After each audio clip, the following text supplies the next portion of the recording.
After placing 300 people in enterprise tech sales role at Snowflake, Salesforce, Ramp, and DoorDash since 2021, here's the thing very few people will tell you about interviews. There are two types of candidates in every interview. One, clowns, which ask questions to extract information. They walk out of the room, feeling pretty good, and they usually forgotten after 10 minutes past the call. Then there are chads. Chads, what they do instead is they ask questions to create moments. Okay, the hiring managers during the interview pauses, reflects, opens up, and now they're not a candidate, in a pool of 50. They're the moment everyone remembers, when the team sits down and debrief, post-mortem with the rest of the hiring committee. Now, most career coaches on YouTube will teach clown questions, ask thoughtful questions about the company culture and, garbage and other nonsense. I'm going to give you 6 chat questions. Chill them, use them in your next interview. The first one alone has gotten people crazy moment, and the third one is my favorite. Question number 1. A lot of time during job interviews, candidates at the end say silly things like, do you have any other questions for me? Okay, that's very boring. It doesn't add anything. The hiring managers has already covered everything they wanted to say. You're running out of clock. What the chat say instead, to again create a moment from this, is what's the one questions candidate never ask but should? Now they have to stop. They have to think. They have to pull from memory. And whatever they say next, that's pure gold because it's the answer they wished every other candidate had asked them. You're the one who finally did. This question alone separates you from every other interview they had this week. So that's the first reframe. The second boring question is, what's the day-to-day like in this role? Which is also quite boring because you're asking them to read you,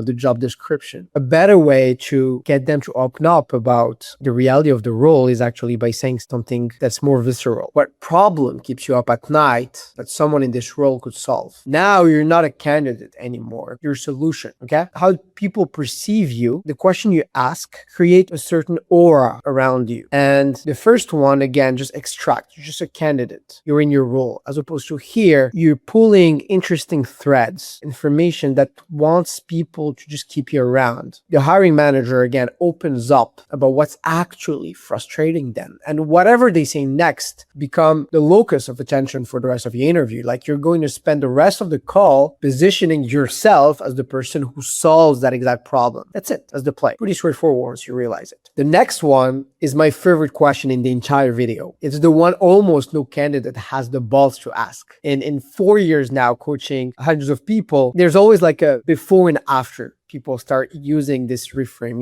during the interview. And if you steal one question from this entire video, make it this one, okay? Number 3. Clown asks, what are the next steps? When can I expect to hear back? That's super generic. Just extract it, give me. When a Chad will actually use this opportunity to reframe it to address the elephant in the room. And he'd say something within the lines of, if you were not to select me, what would be the most likely reason? Everyone shies from this. There's so much juice in going for the no. If they say honestly, no concerns, you're moving forward. You walk out of that call, with confidence, knowing that you're gonna get a call back for that next round. And if there is a concern, now you have information. You can either address it on the spot, you keep it in mind going into the next round. You can carry it into your next interview at a different company so you don't get caught by the same objection twice. Either way, you're winning, okay? You leave the room 1 inch closer to your dream job. And by dream job, I don't mean a job you dream about working. I mean a job where it's easy to smash quota, where you're surrounded by sharp people who actually are good in sales and are helping you level up, and you're closing 6- and 7-figure deals for real money. Quick break. If you're watching this and thinking, I need this in my actual interview next week, that's exactly what I do. I run a program called the Incubator. I take people from where they are right now and position them for review top 20% companies and get them placed at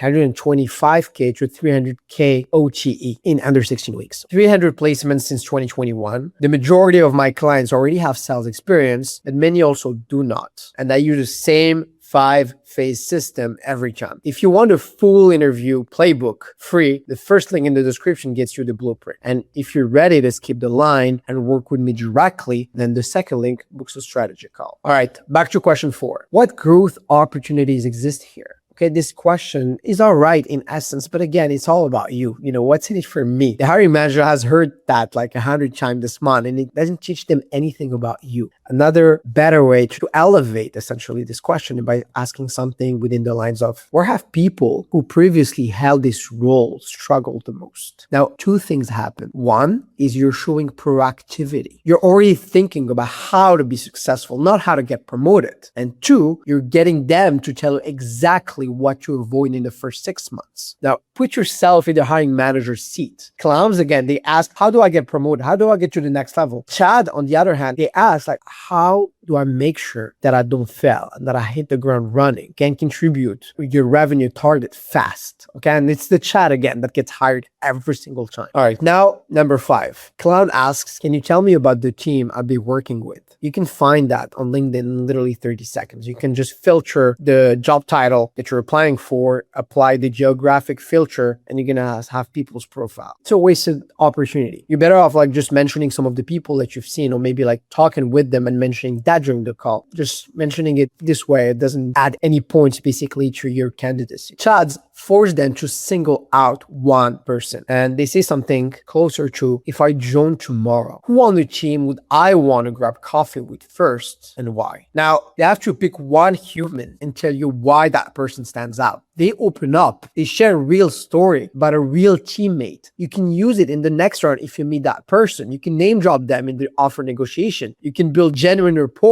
with the team before you even started, or at least not the team, but the people that matter the most on that team. And that's how you go from, again, candidate to colleague, before you even sign the offer. And what I mean by colleague, again, is just someone who they would see themselves work with. All right, let's move on to the last one, number 6. What do you like about working here? Again, it's not terrible in of itself, but it's not visceral enough. You're asking for a feature list, and you're just going to get like superficial answer, politically correct things that you could have said yourself without even working at any company. Chad, what they do is they don't ask for lists of things. They ask for the moment. When you reflect on your time here, what moment did you feel this was exactly where you belong? Now you're forcing the hiring manager to recall a specific positive memory. Okay, they're emotionally back in that moment, and while they're feeling that, they're looking at you. That's a basic persuasion principle of association. Now, you're permanently associated with the best feeling they have about working there. That's Chad move, okay? That's how you stick in their hand after you hang up. You get them again to open up about their world in a way that feels positive, but you do it in a way that fits the context of the exchange that you guys are having, and in a way that essentially like builds trust. Let's take a step back. That is the playbook. Use these 6 questions in your next interview and you'll feel the room will shift in real time. If you want to go deeper, here's what I would do. I help people land enterprise sales role at revenue top 20% companies in under 16 weeks. And we generate 10 to 15 interviews in the first 4 to 5 weeks and close offers in 125 to 300K range. I've placed 200 people since 2021, many again with